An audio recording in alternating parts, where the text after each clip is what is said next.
Hello and welcome to the Xtra Edge, the sports analytics podcast powered by KINEXON Sports.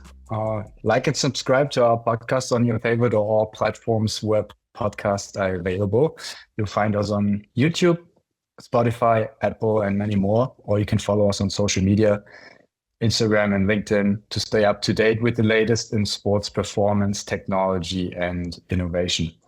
My name is Philipp Lienemann, and I'm the Product Marketing Manager Club Business here at KINEXON, and I will be your host for today's podcast. I'm very much looking forward to my conversation today with Sebastiano Cencini, who is the head physiotherapist at the Italian women's volleyball club, Savino del Bene Scandicci. Without further ado, let's get right into it. Thank you, Sebastiano, for joining us today. How are you doing? And most importantly, how's the summer in Italy treating you? Hi, Phil. Thanks for having me. It's a great pleasure to be here with you and spend some time talking about a few things regarding volleyball and sports tech. So in Italy here we have a very nice weather, so everything is going right. Yeah, I'm glad to hear that. I can't say that necessarily about Brooklyn, New York. It's hot and humid in the summer, so I wish I could be in Italy as well. It's probably much nicer, much better food and wine. Yes, it is. Yes, it is. Yeah, I would love to be there. Maybe to start us to kick us off. As always in the podcast, we want to learn more about our different customers, our partners around the world, and how you're working with the data, with KINEXON itself, but also learning more about the field you're operating in, the sports you're working with. So if you could give us a little bit more of your background, we obviously heard your name already, but if you can tell us a little bit more about, again, the club you work in, kind of like your journey so far, over the last couple of years, how you got to Scandicci, but also into volleyball as well. In the pre-conversation, you mentioned to me you love basketball as well. So would love to hear kind of like a little bit more about your journey, how you got into the sport, where you are today, to kick us off. Yes, I'm an Italian physiotherapist, 39 years old, and it's more or less 15 years that I work with professional sports. So once I graduated in physical therapist, I decided to follow my mentor, and I started to work with men's volleyball team with a club. And after that, a number of opportunities happened just staying next to him. And I never stopped to say thank you to Davide, who is the name of my mentor, of course.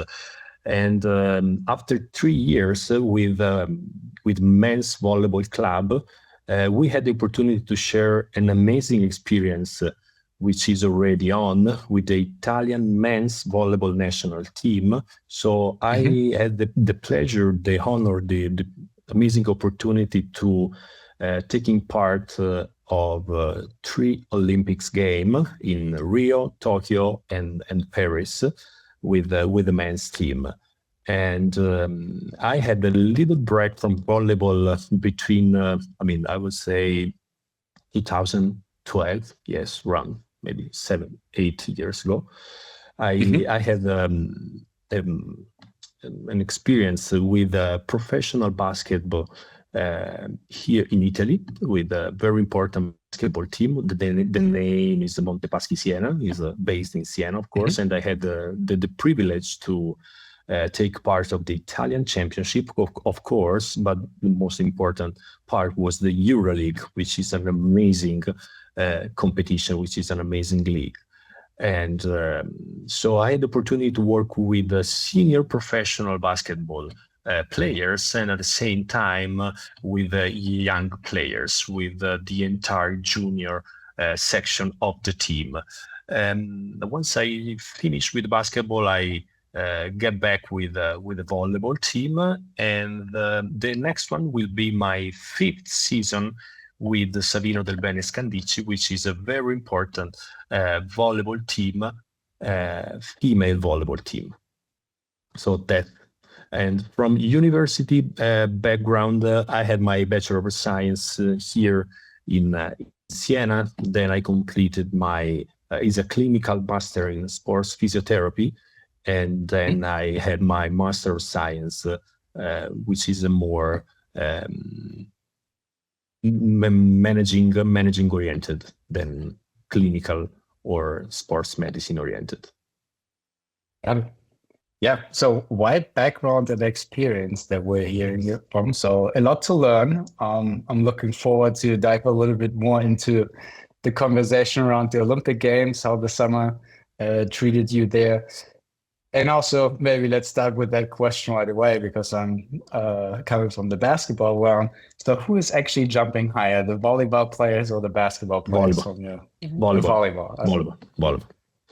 It depends, but the volleyball are able to do amazing jumps.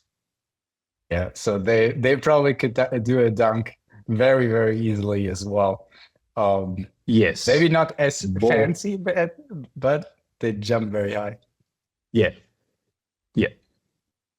I would love to talk a little bit about the different sport-specific requirements and maybe also some differences that you saw there for the different sports, also to provide some perspective for our audience and how that evolved. I'm curious, let's dive right into that. You mentioned you've been around the 3 different Olympics in Rio, London, and then most recently in Paris, right? Those 3? Rio, Tokyo, and Paris. And Rio, Tokyo, and Paris, not long. Okay. So for the last 3 Olympics, in our pre-conversation to this podcast, you mentioned there's a lot of tournaments that you're playing. You have a Nations League, you have the Continental Championship, so the European Championship, the World Cup, the Olympics. Can you tell us a little bit about kind of like what your current situation looks like? I think you also mentioned you're coming up on the preseason now in a couple days, 2 weeks, 10 days. So what does your summer typically look like from a scheduling perspective? When do you have the players available? And kind of like tell us a little bit more about those circumstances. This is a very nice question. So the scenario is quite complex, because as head physiotherapist of Savino de Bene Scandicci, I have to take care about many things, because the regular season generally starts in October and finish in late April or early May. And I mean, the regular season here in Europe is made by, of course, it depends by the team generally. I mean, our team compete on the Italian Volleyball Championship and at the same time on the Champions League. So this means that we play 3 games per week. I will say every week, because when we don't play the Champions League, okay, so we don't travel around Europe, we have the Italian League. So at least 3 games per week. What happened when the season finishes? We start another part of the season, which is of course, the off season, which is quite unique, because if you are a player who is involved with the national team, you have the opportunity to compete at least on 2 different tournaments, the Volleyball Nations League and the Continental or the World Championship. But if you are not involved with the national team, your off-season is quite long, because it takes at least 3 to 4 months. And of course, we face a very, very, very different scenario from every player, because even if we even if we try to having the most important numbers about the training load, how is the player, where they are, and all the stuff, I would say it's very, very tough to keep everything under control, because the different teams doing different things, doing different training load monitoring activities. So it's very, very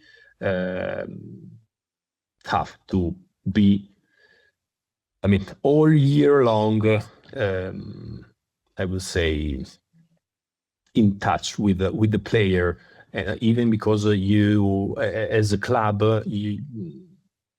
every year you change at least 3, 4, 5, 6 players. So players come, players go. So it's tough to everything under control.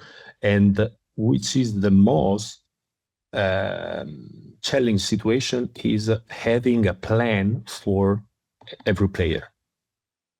Because you can have injury during the national team, you can have injury during the off season. The player used to go on vacation, so they don't have all the stuff to keep their in shape. So it's challenging.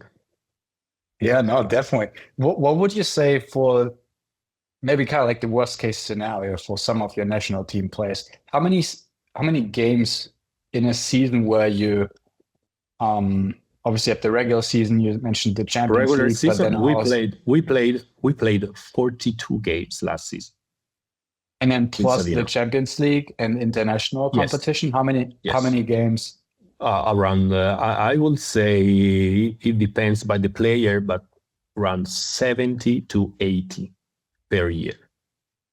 Okay, and that's a lot of games. And then in our pre-conversation, you also mentioned, so usually if you have an Olympic year. So for example, last year you mentioned also the upcoming Olympics here in LA in 2028.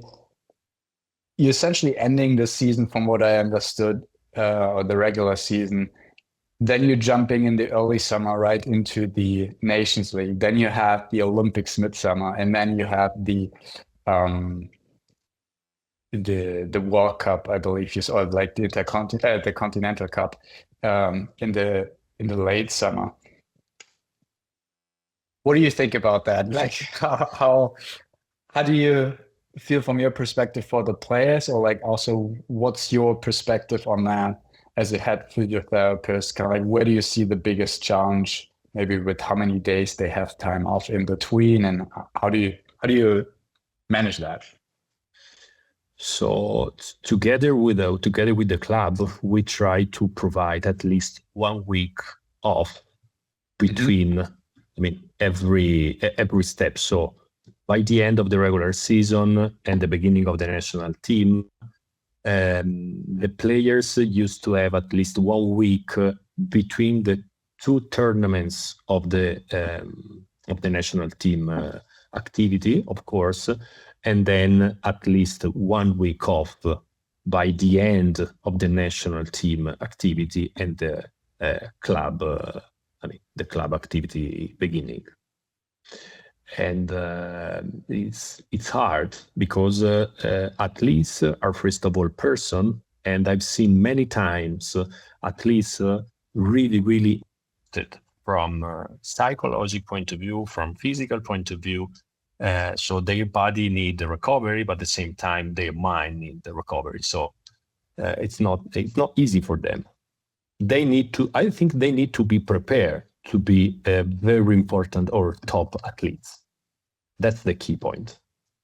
Yeah, and this is a great transition. I feel like speaking of preparation and being prepared, obviously every athlete is responsible and needs to be held accountable to their own fitness stage, right? So they need to prepare themselves, stay physically in shape, get the right nutrition in, get a good night's sleep. There's probably not too much time for partying unless you win the Olympics and or the World Cup or anything. So you kind of like need to stay dialed in over the off season. But I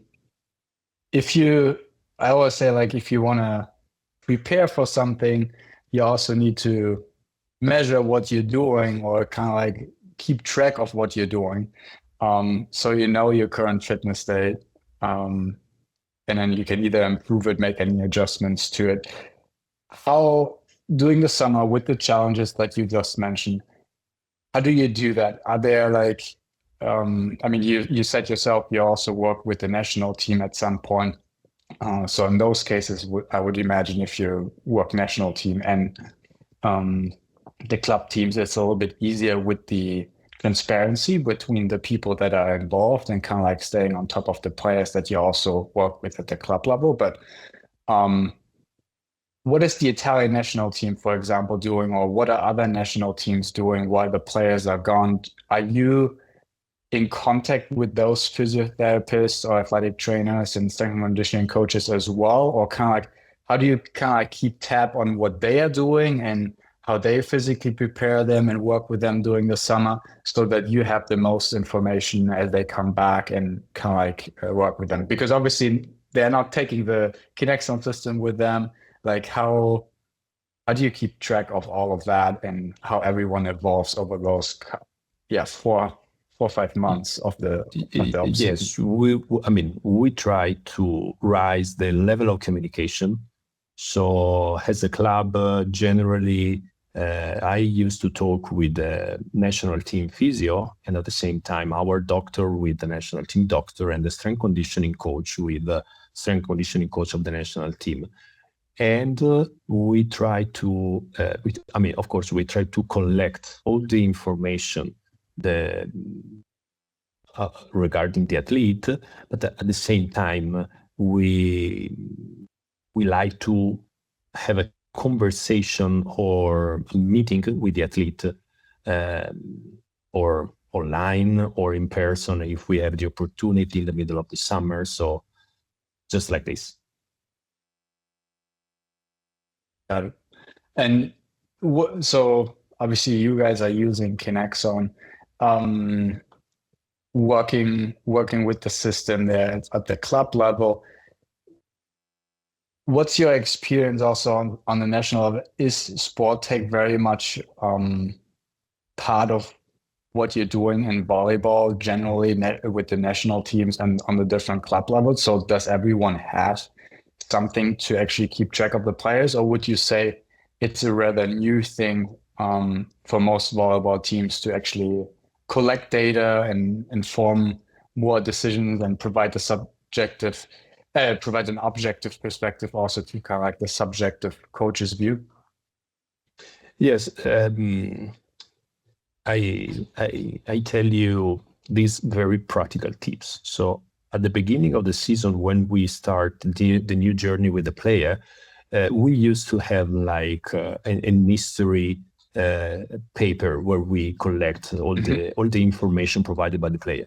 Since we start to use KINEXON, we added a line which is like a picture of the training load parameters, because we know that not every team have KINEXON, of course, but there are a few important volleyball teams who have KINEXON on board. So we ask for the training report, or just if the players knows a few values about the training load feature, the very personal training load feature.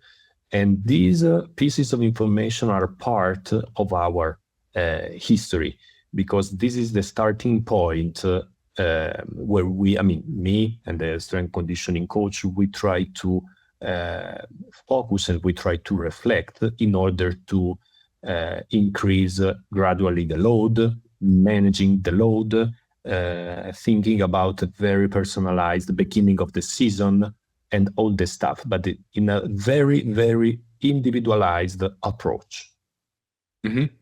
And let's say you have somebody that joins the team, you don't have any data on them yet. Is there like any testing or kind of like any initial assessment that you're doing also with the system to say like, hey, we'll typically have a couple of drills or type of scenarios that we run them through to collect kind of like a initial baseline for some of the players that you get? This is a very, very nice question. We don't have And if a new player arrive, we used to observe for at least 15 to 20 days in order to trying to understand, because if the player is very athletics, and also because we have our personal database.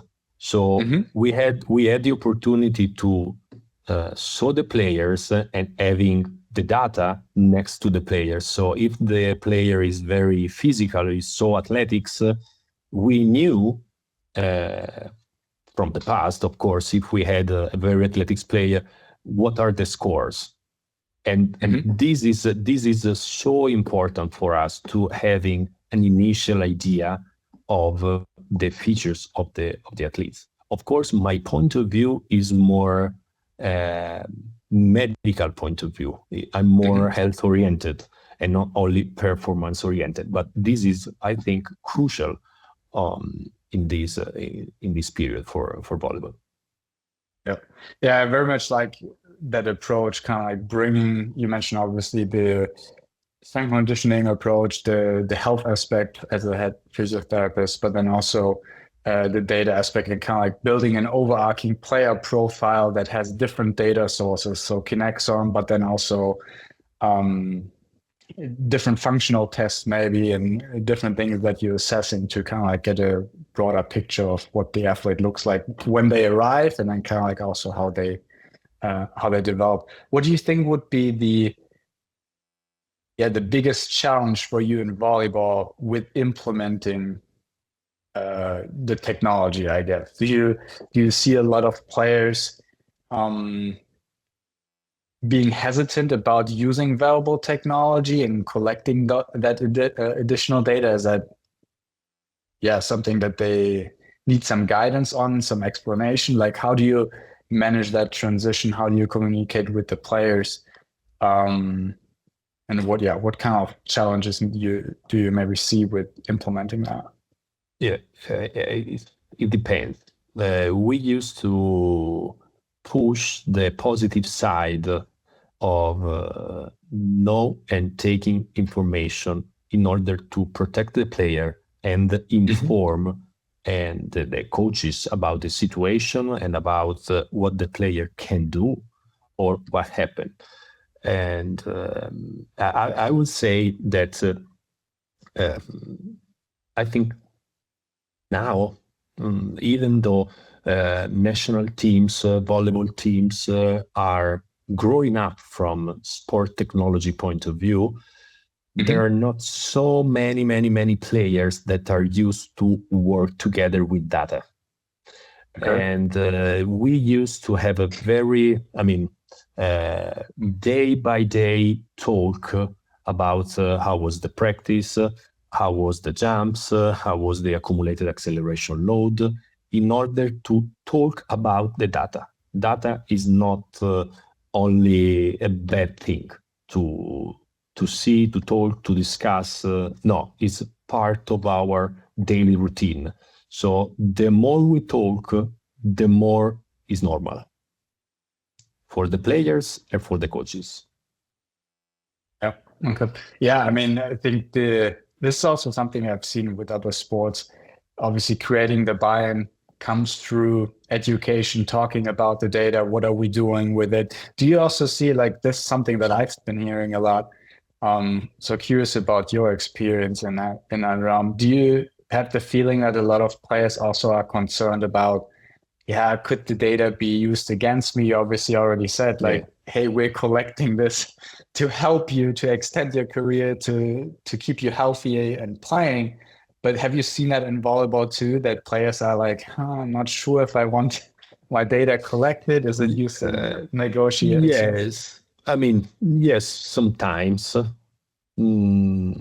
Yes, sometimes. But the majority of the times, my experience is that they are facing something brand new. So they need to know, they need to explore, they want to understand, they want to know the why we collect data and data we collect, and that's it. I think the education point of view is the most important part of having on board with the team a system like KINEXON. Yeah, no, I love that. Is that something that you do in a formal way also with the team at the beginning of the season? You obviously mentioned you have individual conversations with players, but I mean, you mentioned it like in 10 days, you start in preseason again with the team. Is that something, especially for the new players, also at the beginning of the season, where you bring everyone together and it's kind of like, hey, this is what we're doing, this is why we're doing it, where you kind of like give a presentation from that perspective as well to give everyone kind of like a baseline understanding of like, hey, this is our approach at Scandicci, or like how do you manage that? No, I mean, at the very beginning of the season, we try to, we have a plan from the strength conditioning coach and the head coach, of course. So we use KINEXON to double check if the plan is well done. And quite often I spoke with a few colleagues, so the data are seen only like the devil. So the data say this, so we need to stop. And from my point of view, this is, it's wrong, because we have the opportunity to use data to gradually increase the load in order to avoiding the load spiking, which can be, in my experience, dangerous for the female athlete. Yeah, so that goes right into that aspect of data informed versus data driven, I think is what you're referring to. So yeah, very much love that approach as well. So using the data to inform decisions, right? Having data as like a supplemental aspect that helps you make better decision rather than the data making the decision for you. So always coming back to kind of like the coach's perspective or coach's eye, and trusting kind of like your gut also with like the decisions that you're making. Now, so definitely love that. And is that something also, going back to my previous question again, maybe I phrased that wrong, but at the beginning of the season, are you explaining that to the players at the team meeting essentially to explain your approach, like how and why you're doing it? And then also, are you kind of like diving deeper into these are the different things that we are collecting from you over the course of the season? Yeah, we don't do a team meeting. We do personal chat with, individual talk with the player, because we have a player who is on board with us since 3 years, so they know everything about that. So they ask something new on that, also it's rare. No, everything is okay. So keep going. Yes, very easy, very and in a very easy way, very easy talk, very clear. Not too many numbers, not too many pieces of information. Easy and open to be consulted whenever you want. If we are away, if we are at home, whenever, it's open. It's not a secret. Yeah. So are you also in that sense then sharing the data with the players individually, or is that more based on a request level? So are players coming to you to kind of like get individual data, or are you proactively sharing with them as well? We used to work with more with requests. So sometimes player come to me or to the strength conditioning coach and ask, can I see last game? Can I see last week?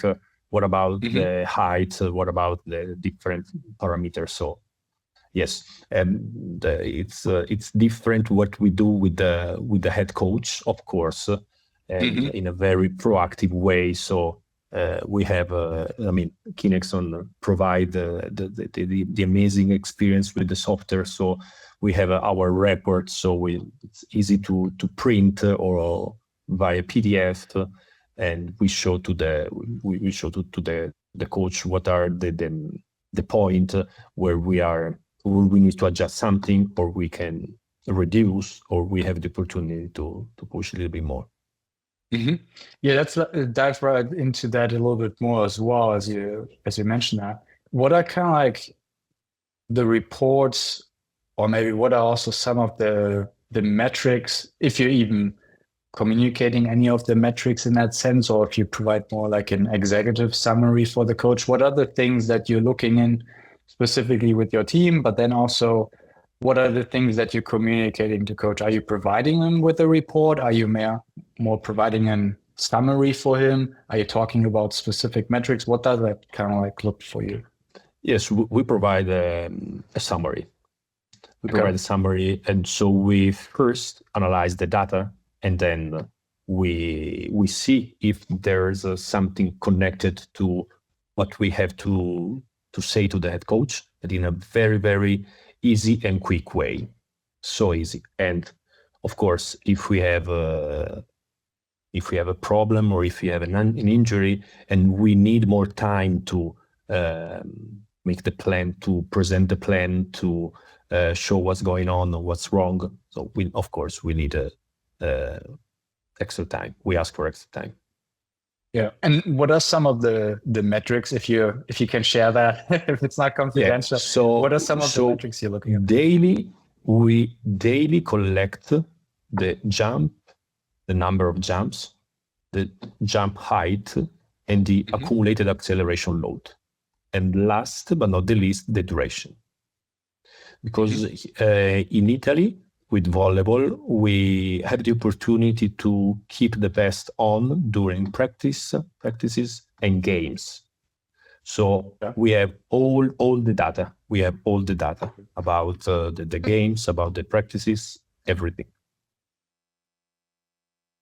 It's always glad to hear that, because that's unfortunately not the case in every sport, or even within different sports, it's different, looking at different competitions, right? I think if you look at the EuroLeague, I think just might have changed that as well, but I know they didn't really work there. In national competitions, it's usually different. If you're looking at the NBA, for example, if we look at basketball here, or the college basketball, it's different how it's handled between practice and games. But what would you say is the biggest difference in volleyball in terms of like what data you're seeing in a game compared to a practice? Where do you think really those sport-specific or game-specific demands come in, where you say like, okay, this only happens in a game compared to compared to practice? So the accumulated acceleration load is the marker of how much tough was the game. Because jumps, more or less, it depends by the number of sets the player played. The duration, of course, it depends. So the rules of volleyball. You can have a game of 1 hour 15, or you can have a 2.5 hour game. So, but this is unpredictable. So, but the accumulated acceleration load is the marker of the game. Okay, so you're looking at the total volume essentially of like the entire workload.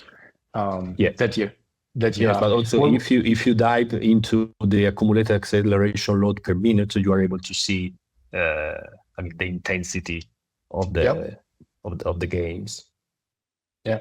What would you say is again, like, and maybe also you can draw from a comparison in basketball, but what would you say are kind of like the most demanding scenarios in volleyball? Maybe if you want to compare it also to basketball, but what are the most demanding scenarios that you see in volleyball? Are there certain time durations in a game where you say like, maybe we have a rally that goes on for like 2 minutes? Those are the most high intensity, most demanding scenarios. Like, how would you describe that in volleyball? And like, kind of what are you seeing there in the data? Yes, of course, a very long rally is so demanding for the players. But if you think about what I told you at the beginning of our talk, we have the opportunity to play 3 games per week. So, and you don't know, you cannot adjust the score considering your schedule or what's it's easier for you. And the worst scenario, without any doubt, is having three very long games. Can be 2 hours and a half. And this is so demanding for the player. So they need, you see that they need time to recover. And quite often they don't have time to complete recovery. Yeah. Is it how, like coming out of a week like that, how do you manage that? I remember working with some of the NBA teams here in the US. They always had this mode where post game they divided the group into like a low minute and a high minute group. So everyone that was like in a high minute group would play.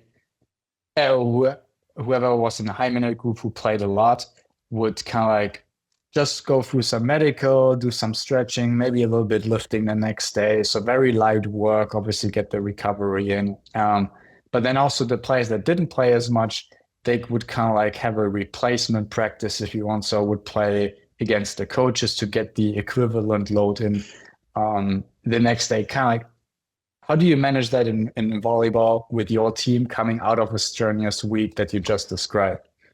More or less the same. So of course, different roles, different situations. So if a player don't play, of course, the next day, for example, game on Sunday, the players that don't play on Monday, game on Sunday. On Monday, the player who haven't played on Monday, they practice. And it depends by the age or by the role. We have the opportunity to decide with jumps or without jumps. And of course, it depends by the role. And the day after, we have a team practice generally with plus weights, and then we are ready for the second game. Day off after in the middle of the week, and then we restart. But we try to personalize a few spots during the week. Mm-hmm. Yeah, you were just referring to the jumps again. I'm wondering also with the data, and you mentioned earlier you're looking at accumulated acceleration load, obviously jumps per minute. Do you see a relationship between the accumulated acceleration load and the jumps for practices compared also to games? Because you said sometimes we're not doing any jumps to kind of like keep the load on the bones and the joints and everything lower for them to recover. Obviously, I would imagine that is probably the biggest portion of the load. But then also you said like position specific, there might be differences between the total load, since that's, or like accumulated acceleration load, collecting everything we're doing, so also the running and getting into position, versus like the jump, maybe just collecting that portion of the activity. How do you see that relationship and how it affects like different decisions that you're making? So it's funny that the libero role, the libero, so is the only player that never jump. Yep. And I had a quick look this morning because I want to be ready for this kind of question, of course. And that our libero, during I looked and I reviewed all the games of our season. So and looking at the accumulated acceleration load, I asked KINEXON the ranking of the top threes, and that the third player with the higher accumulated acceleration load is the libero. Okay, that's awesome. No, that's a great finding. So if you would like to, go in deep about this, I would suggest this paper made by the author is Libero. I hope is Portuguese. I hope the pronunciation is right. Published on Sports Cell 2025 on January, I think. And the title starts with Beyond the Jump. And it's quite interesting because it's a nice paper who focus on the need to go in deep about the external training load in volleyball, which is, of course, jumps are the most demanding activity that our players do, but it's not only about the jumps, and it's not only about the sagittal movement activities. So it's quite interesting about that. And of course, the libero role is one of the, is the most underrated role. So we need to pay attention to this. I love that. Yeah. So if you have that link actually to the paper, please send me that. Yeah, we can I will. We'll talk about that afterwards. But we'll put that in the show notes for our audience to follow up on that. But wanted to circle real quick back on what you said there, because I think it's really interesting. The libero obviously having a different role, but you said like they're very high up still on your ranking for the accumulated acceleration load, but he's not jumping as much. So clearly his role and his movement profile looks different in a game, but also in a practice in terms of what he is doing. So how would you, maybe for that specific use case, how would you describe the most demanding scenarios for those players differently? You mentioned obviously everyone has the overall load over multiple games in a week, and that's probably the majority or like the biggest factor that goes into it. But if we look more at a singular session, like a game, for example, an intense practice, what do you think where the difference is? Is it really just the jumps, or like how would you describe the most demanding profiles scenarios for libero, but then also compared to another players? What are some of those movements that you're seeing there? Of course, if you watch a game, you can clearly see that the libero is living his work life on squat position, and they are ready to sprint in every direction. I don't know how many times they need to decelerate, doing things or doing reception or doing defense or doing everything regarding his role. So it's a very demanding role, the libero position. So I try to, and this happened thanks to KINEXON, because thanks to the device, we have the opportunity to show what we are seeing and what we are not seeing. And of course, this is important to ask to the coach for a day off or training reduction or specific attention on about a player for a libero.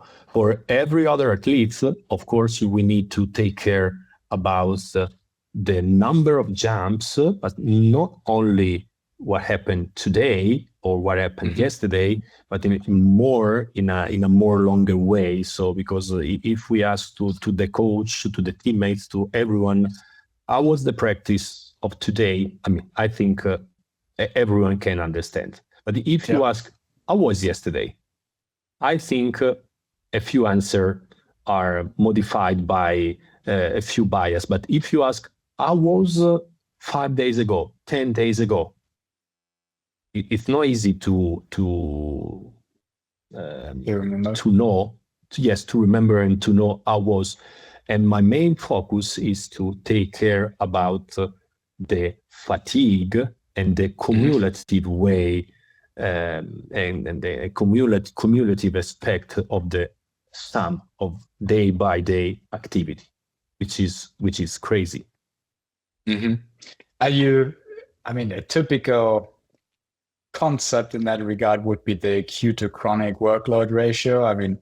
You can think about that what you want, right? I think they're like different people thinking differently about how helpful the concept is, but like just generally what you're describing, kind of comparing the chronic workload and the fatigue that you accumulate over multiple weeks compared to what you're doing this week or maybe also in a single session. is that something that you're looking at specifically in a certain way? Are you comparing a certain time range there? 3-4 weeks, kind of like the typical ranges, or like how are you doing that? Very easy. We have a spreadsheet where we collect the daily information, and we do the math, we do the sum. Very, very easy, and you can easily see that day by day, week by week, and you realize that at the end of the month they are doing crazy numbers. So, but this is important because if you are facing a very tough period with a very important games, and you know that a few players need to be ready, it's not easy to remember everything about the players. So yes, I had this, so I will do this. With our rhythm is not possible with 14 players. Yeah. Would you also say, like, looking at that load distribution, kind of like total workload that you have to do? You obviously mentioned that sometimes you're playing more sets in one game than in other games, depending on how tight the game is. But do you think that's the main driver for the load, just like the duration of the game? Or also do you see significant differences in terms of like when you're playing against better teams, right? Do you see, like, if you played the first two teams in the national competition, do you see a significant higher load and intensity in those games? Or also, you mentioned Champions League, obviously. Do you see differences there, or is it relatively similar and more driven by, okay, are we playing 3 sets, 4 sets, 5 sets, depending on what that looks like?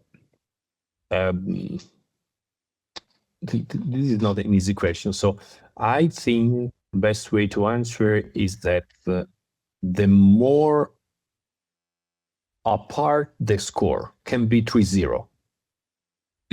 Win or loss, it doesn't matter. But if the game is really tough means that the long rally, a lot of defense, I think the accumulated acceleration load at the end of the game, you find a high score. I've seen. So it's very related and connected to the intensity of the game, apart the score, because you can have a 3-0, 3-1, 1 hour 30, 1 hour 45, but you can have a very, very, very demanding game. Okay. So it's not only the duration, it's actually more of the specificity of the longer, the harder. But it's not only about the duration. It's about the tactical decision, because if the plan is to use more one player, you have you buy an unbalanced feature of the game, because of course volleyball is not repetitive, is unpredictable, is a very tactical, and the level of preparation made by the coaches is so high. So you can have every game is a different story. Yeah, no, I understand. With the data that we already talked about, so you mentioned obviously the different metrics that you're collecting within KINEXON. Are there any other, besides kind of like the subjective feedback that you're getting from the players, are there any other data points that you're looking into? Are you doing any like force play testing or like any stuff like that to supplement also kind of like the data perspective, or is KINEXON the only piece that you're looking at from a data collection? So at the moment, KINEXON was the only device that we use. We use to collect subjective data, of course, and we will introduce the VALD force platform the next season, the coming season. Yeah. Okay. Any special considerations in that regard? Were you already looking forward to like how you want to maybe compare or implement the data together? I think growing up and the more I know, the more we can individualize the work with the strength conditioning coach and the head coach. I think this is crucial for our activity, which is, as I've said many times, is very demanding because we play every 3 days. It's tough to recover. It's tough to push with the weights room in the weights room. It's tough to push in the practice for the players. So we need to have I would say the good amount of information without having too many too many things to take care, and we don't have time to take care of everything. But of course, I think we strongly believe that individualized program is the way to keep the player healthy for the entire season. Yeah. No, I couldn't agree more. I'm 100% with you there. Is there like and you don't have to name any names, but like, is there like a specific story or like best practice or use case that comes to mind where using the data, KINEXON, but then also the subjective feedback that you got in addition to it, where it helped you to make a better decision, or like a certain scenario where you said like, oh, glad we had a second look at the data to make a different decision or whatever. Any story that you can share with the audience there? I have many stories to share, but I think that from my point of view, the most important thing is on the return to play process. Because having the opportunity to monitor the accumulated acceleration load during the activities or training without jumps is very important for us to having an idea and mix it up with the polar system in order to check the heart rate and to be sure that our player is well conditioned during the practice. And for example, last season we had a surgery, a knee surgery of one of our players. So the return to jump process, which is for us it's one of the most important time of our rehabilitation process. So having the guide of KINEXON about the amount of jumps and the quality of jumps and the intensity of jumps is important. Was crucial for two main reasons. The first is to create a strong relationship with the athlete, because at the end of every practice we had the opportunity to review the data. So this is the plan. This is what we have done. So everything is okay. But at the same time, it's important when the player is ready to come back with the team, because we have the data prior the injury. So we knew that the player was able to jump 75 centimeters, and he used to jump 100 times per practice. So we know what is the threshold that allow us to say, hey, head coach, we are ready to start with the first part of 6-on-6. Why? Because we are sure that everything is made in the right way. Okay. Yeah. So looking back at the baseline or the individual player profile that we talked about in the beginning, that you established at the beginning of the season, and they get injured, and then you kind of like progressively bring them back to that threshold or benchmark that you mentioned, to then allow them to participate again in full practice. Okay. Yep. Do you see any differences there also between injuries, where you maybe look at different metrics, or where you would say, obviously if it's I would imagine like if it's a lower limb injury, right, that would probably impact the jumping more so, or are you in other cases more looking towards the accumulated acceleration load? Maybe if there's like a cardiovascular thing, or if they've been sick, are you kind of like differentiating there between what metrics you're looking at depending on what injury they have? Yes, it depends on what injury. of course, in volleyball, we work with the jumping athletes. Yep. And the jumping athletes means jumper's knee. So everything around the patellar tendon and the knee extensor mechanism, of course, is our main. Is the feature that we take care as much as we can. It's not only about how many jumps, but also the quality of the jumps. Because if one of our players lose 5 centimeters of jumps, for us it's a problem. Because the European level of volleyball is so high, so competitive. So if you reduce your performance, maybe you need to manage the number of jumps. So we need to reduce the jumps in order to let the player jump a little bit higher, but for less times. Yeah.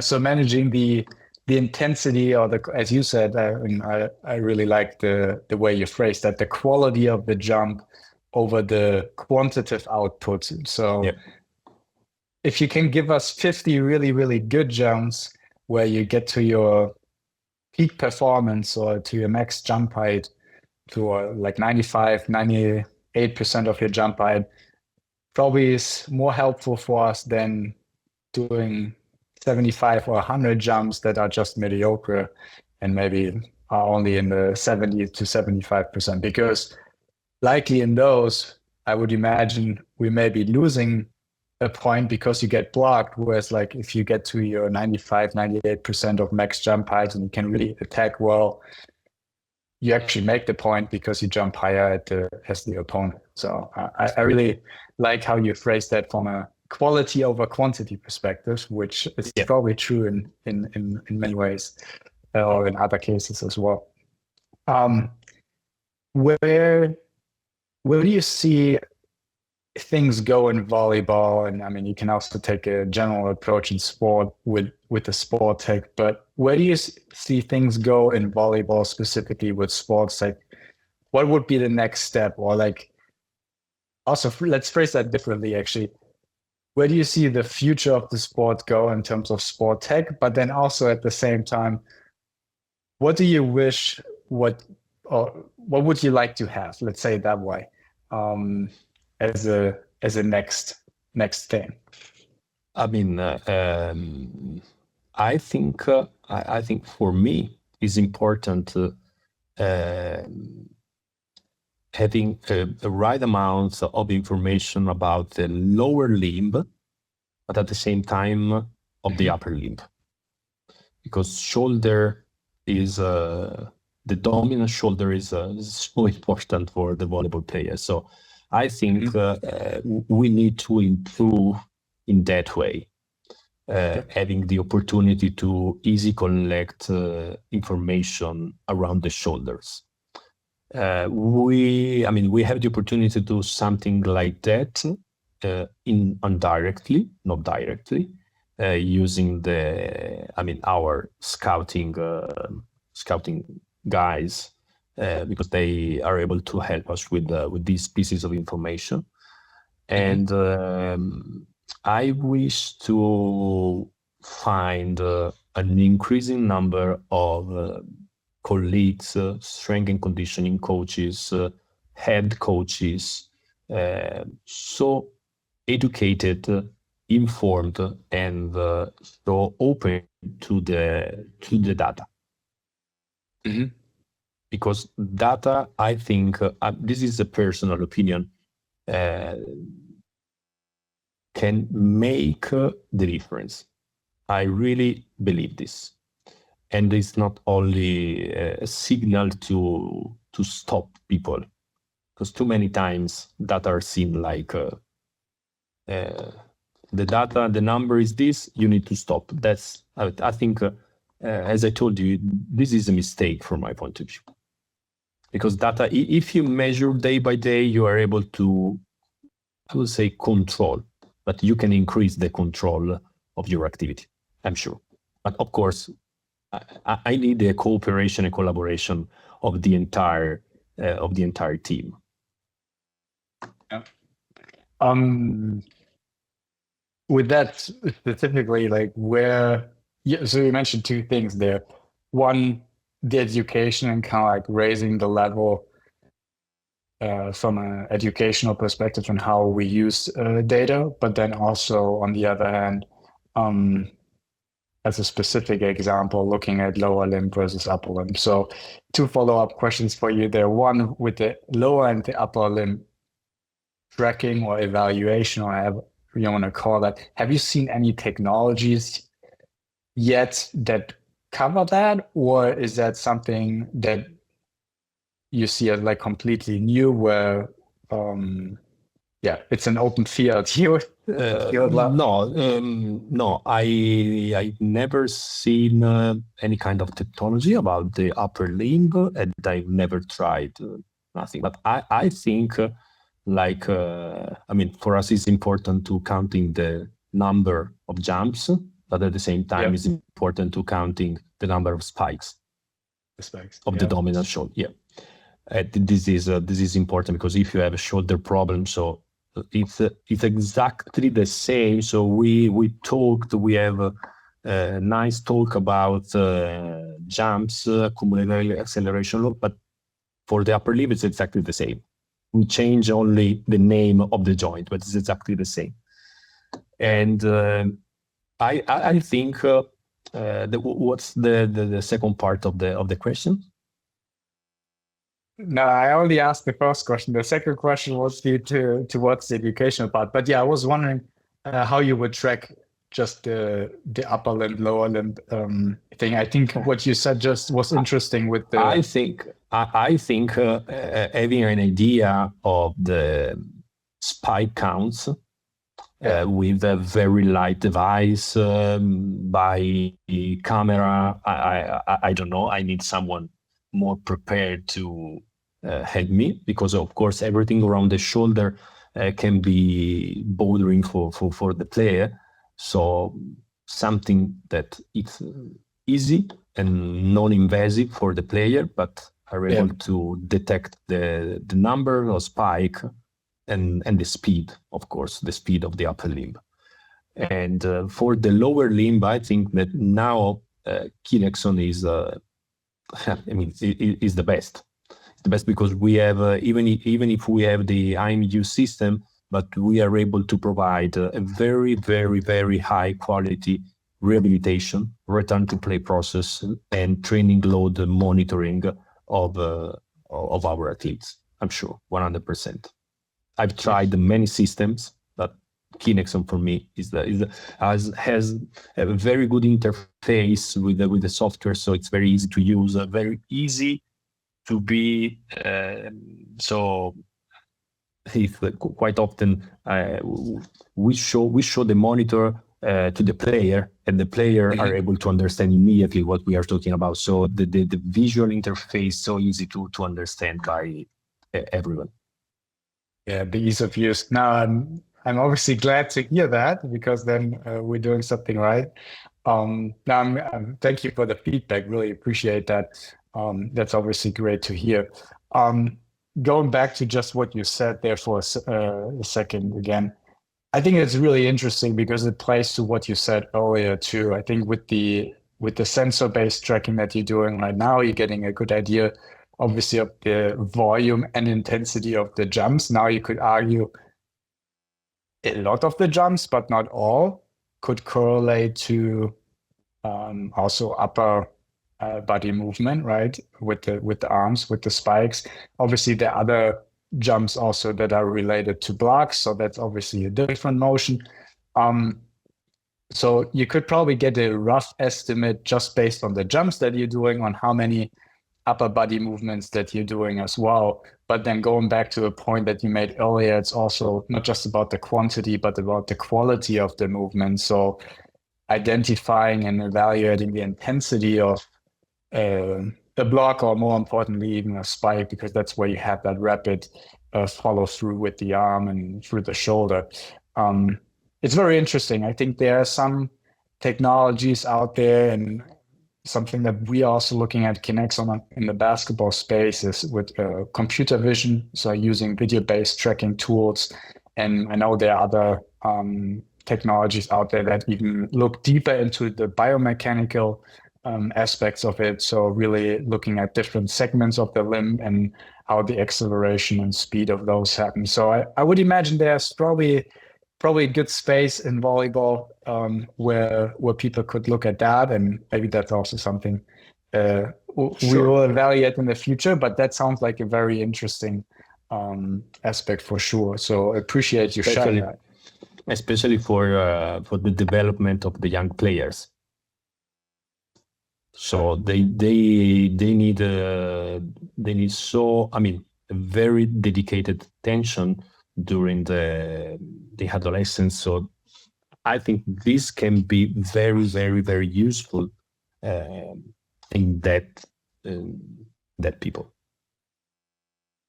It's interesting that you're saying that, because is that something actually where you see a lot of issues with in terms of like talent and player or long-term athlete development, where people tend to in volleyball to get overuse injuries? Because something that I've seen like over the last 8 years that I've been in the US, I mean, I'm still trying to figure out all the details in baseball. I know that's for European people difficult to understand sport. Like after all those years, I have a good grasp of what's happening, but it was definitely a little bit more difficult at the beginning. But what I've learned there and what I heard a lot is that pitching motion where you kind of like throw the ball and then you get a lot of elbow issues, right? And with early specializations, especially in the youth, where they focus even earlier on trying to become professional and kind of like play on a higher level. Is that something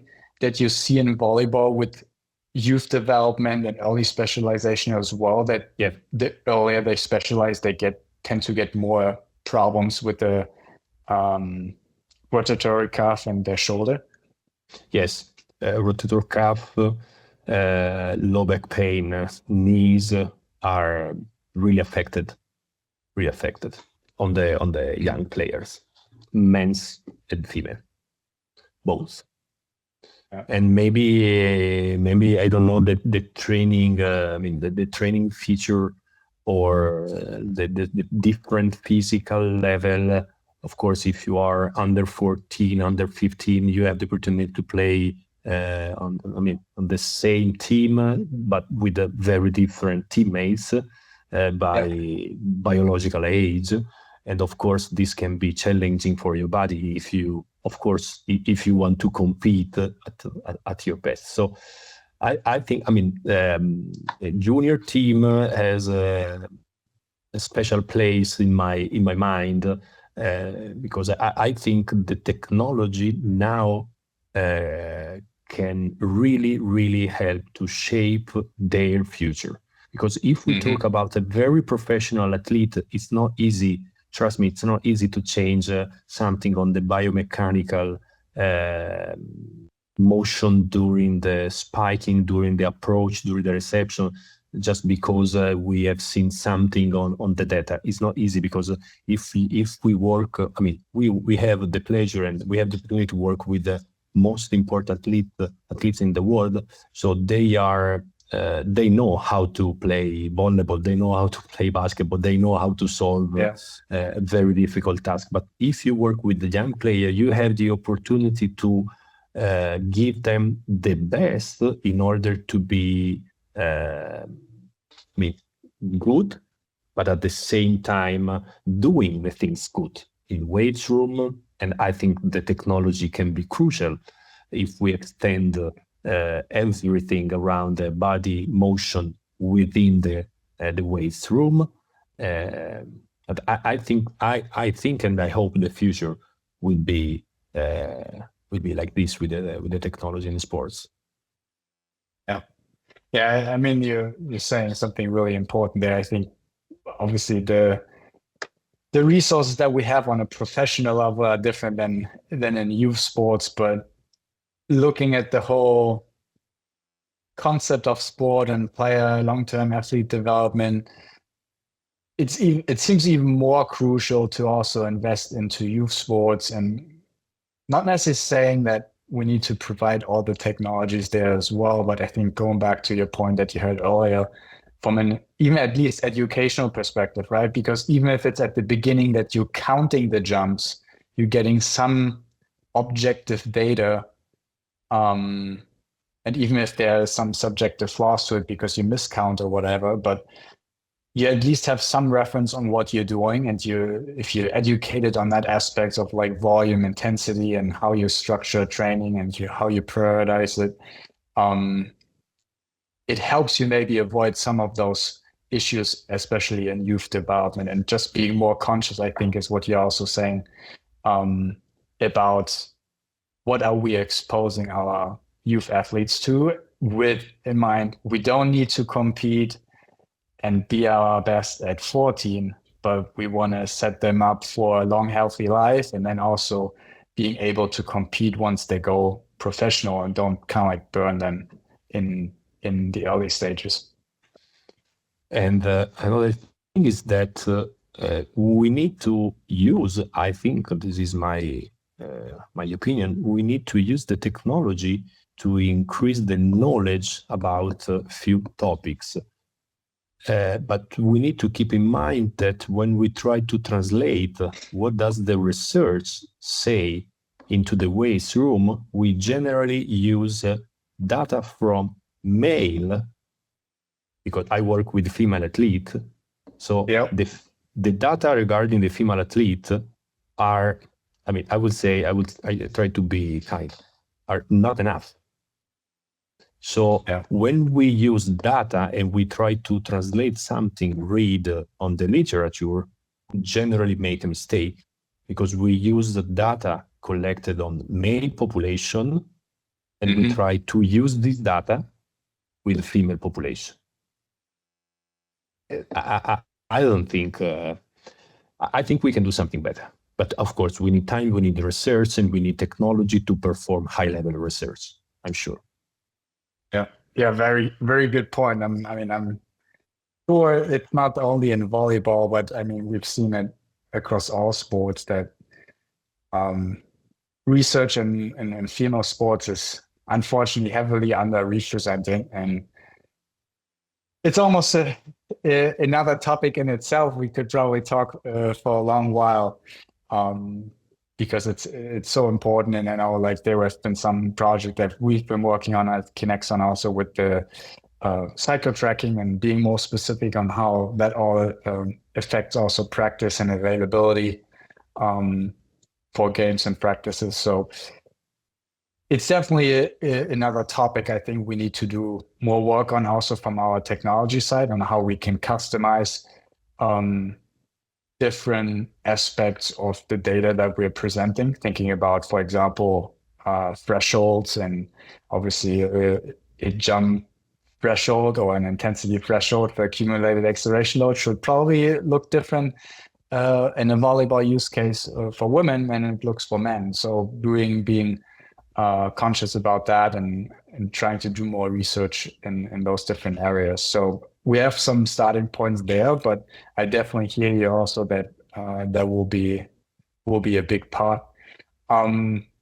Kai, to come to the end here of the podcast episode, this was a lot that we talked about. One last thing that I want to ask you on the educational piece is, and this is twofold. So one, you mentioned obviously earlier that you've been working with Siena also in the EuroLeague. I don't know if you crossed path with Costas, who worked at Fenerbahce and now comes to Milan. So he, and I'm curious, he really worked on the European Strength and Conditioning Coach Association for basketball. And he does a lot of educational pieces around technology and how can we educate better. I'm wondering, is there like a similar European group also in volleyball where you come together and share that education that you talked about, or is that something not yet? I think it's something very, very interesting, and it's something that we, as a volleyball people, we would need. Okay. Yeah, so maybe you can be the first one to bring it to life. Now, but I think it's a very important aspect. I think just giving a shout out to them there in the EuroLeague basketball space. I think they did a great job. But I would imagine something similar like that would be very helpful to talk more about these aspects that we talked about: player development, long-term athlete development, difference female, man. For sure.